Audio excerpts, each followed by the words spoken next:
Anga foli be aw bele jele kabini aw sigiro la ni yaye anga kunnafoni cɛman kɛnɛ kan bi ana balmakɛ El Bashir Cham ne do aywa abina foli la sama jana anga da do anga bi babu la ñagale k'i fo ka foli lase Malaki filɛbaga bɛɛ lajɛlen ma nin waati in na Mali kɔnɔ ani Mali kɔ kan aywa bi Cham kibara mun b'an bolo k'a ten mun na o de ye k'a fɔ kunu an ka jabaraninw sanfɛla la an bɔra kalama ko an ka min ye an ka cɛmancɛ fanga ye maaw ye ko u ko bɛna dɔ fara taji sɔngɔ kan ayiwa a taji dun mun sɔngɔ kun yɛlɛnna kabini wagati jan Cham ni dɔ farala nin taji sɔngɔ kan o tɛna dɔ fara maliyɛn ka kɔlɔlɔ kan kosɛbɛ ñagale i n'a fɔ i y'a fɔ cogo min na kunu journal parler ORTM na i b'a ye k'a fɔ ko gouvernement ka lase kɛra yen nɔ lase min kɔnɔna la a fɔra ko taji ko dɔ bɛ sɔn ka fara a sɔngɔ kan tuguni nin bɛna kɛ a siɲɛ sabanan ɲɔgɔn ye u bɛ dɔ fara taji sɔngɔ kan bon waati kɛra maaw tun bɛ embargo kuma fɔ ko embargo bɛ Mali kan produit donni ka gɛlɛya o de nana ka na da gɛlɛya mais embargo wulila mais o bɛɛ la faranga ko kuma bɛ ka fɔ tuguni donc i b'a ye k'a fɔ ko halisa maaw bɛ ka Ukraine ka guerre min bɛ sen na ko o fɛnɛ jɔyɔrɔba bɛ nin taji sɔngɔ yɛlɛ na mais ñagale toujours a mana kɛ cogo o cogo crise mondiale ye crise mondiale ye donc gɛlɛya na waati de maintenant i b'i ka gouvernement ka compétence dɔn o waati la parce que avec la capacité d'anticiper certaines situations donc ni gouvernement ɲɛ bɛ gɛlɛya natɔ la a kan ka gɛlɛya in kunbɛn cogo di walasa a ka amorti a kana na population gosi de plein fouet donc i b'a ye k'a fɔ ko faranga fɔlɔ minnu kɛra i b'a ye k'a fɔ ko o nana kɛ degunba ye population ma parce que fɛn bɛɛ sɔngɔ nana ka na yɛlɛ i b'a ye k'a fɔ ko an bɛ don min na ko bi diɲɛlatigɛ fɛn bɛɛ gulonnen don taji la kuranko gulonnen don a la baarako gulonnen don a la jiko gulonnen don a la taa ni ka segin gulonnen don a la donc i b'a ye k'a fɔ ko dɔ farala taji sɔngɔ kan hali taa ni ka segin na a ye maa caman sɛgɛn kosɛbɛ parce que n'i ye Kayi région jateminɛ Bamako ni Kayi ni ɲɔgɔn cɛ i b'a ye k'a fɔ ko fɛn fɛn kɛra 600 faranga o kɛra passew sanfɛla la bon Bamako ni Gao ni Tɔnbukutu ninnu dɔ farala ninnu bɛɛ sɔngɔ sanfɛ mais i b'a ye k'a fɔ ko a sɔngɔ yɛlɛnw kɛra tuma caman na compagnie walima en tout cas compagnie pour la plupart olu b'a décider u yɛrɛ ka hakɛ min y'u diya mun b'u arranger k'o fara kan a dɔ la ka sɔrɔ gouvernement tɛ a kalama gouvernement yɛrɛ delila ka communiquer kɛ k'a fɔ ko sɔngɔ yɛlɛn dɔw kɛra k'a fɔ ko k'a sɔrɔ ale tɛ fɛn kalama a ko la donc ko a tɛ yɛrɛ a kɔnɔna la k'u ka fɛɛrɛ kɛ k'u ka sigi ka kuma ni fɛn ninnu kɛ bon chaque fois dɔ bɛ fara tajiw sɔngɔ kan maaw bɛ wuli u yɛrɛ ma ka dɔ fara u ka fɛnw sɔngɔ kan ni économiste dɔ ye baro kɛ o ye a ɲɛfɔ ɲɛna parce que ne y'a fɔ a ɲɛna n ko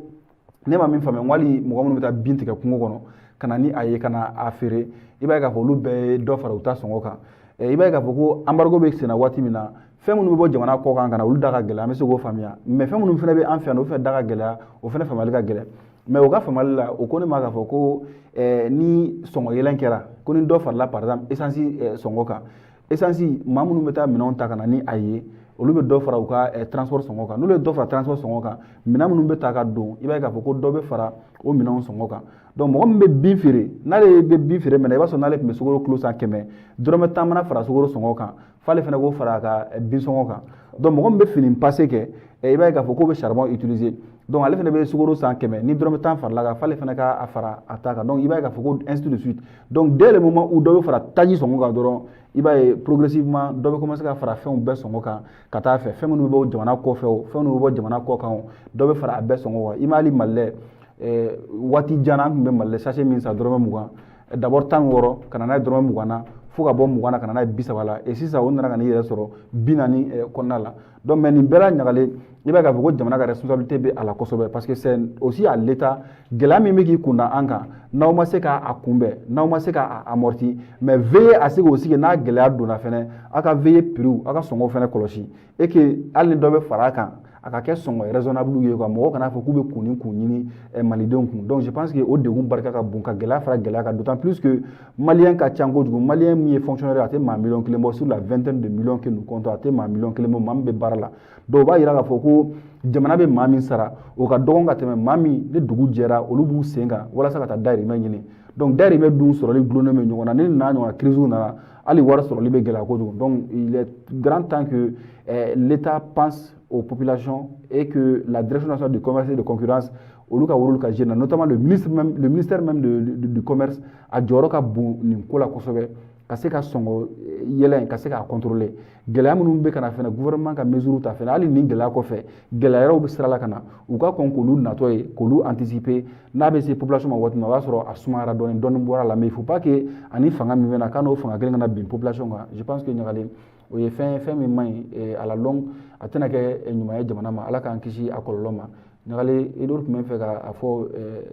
farakan min kan ka kɛ tajiko la kɔlɔlɔ min bɛ a nɔfɛ nin de tun bɛ n bolo ka o fɔ. Ayiwa an balima kunnafoni cɛma filɛbagaw nin tun ye an balimakɛ Cam ka kɔrɔfɔ ye an ye ɲininkali min tɛnku a la ayiwa an yɛrɛ bɛ se ka min fɔ nin ko la o de ka fɔ gouvernement hali bi a ka jateminɛ kɛ a ka dugumamɔgɔw lajɛ kɛrɛnkɛrɛnnena maa minnu bɛ wuli don o don ka taa u dahirimɛ ɲini i n'a fɔ an balimakɛ y'a fɔ a ka kuma kɔnɔna la cogo min na a ka jateminɛ kɛ a ka olu yɛrɛ lajɛ degun min b'u kan dɔ faralen taji kan kɔsa in na ka embargo fara kan maa caman tun bɛ kasi wa a ko in ye kɔlɔlɔba de lase maa caman ma maa dɔw yɛrɛ bɛ yen nɔ u ye sotaramata yɛrɛ jɔ ka sababu kɛ dɔ farala kan donc n'o o kɔfɛ tugun n'a fɔra ko ka dɔ wɛrɛ fara kan a ma nɔgɔ i n'a fɔ an balimakɛ ka kuma kɔnɔna la a bɛ k'i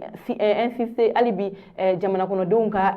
gɛlɛya ni u bɛna tɔɔrɔ min sɔrɔ nin ko in na o kunna wa an yɛrɛ bi an bɛ gouvernement deli u ka jateminɛ kɛ walasa bɛɛ lajɛlen bɛ se ka lafiya nin wagati in na cogoya min na ayiwa ni kɔrɔfɔ de kɔni fana tun bɛ an fɛ ka fara an balimakɛ ka kuma kan aw k'an bɛ an ka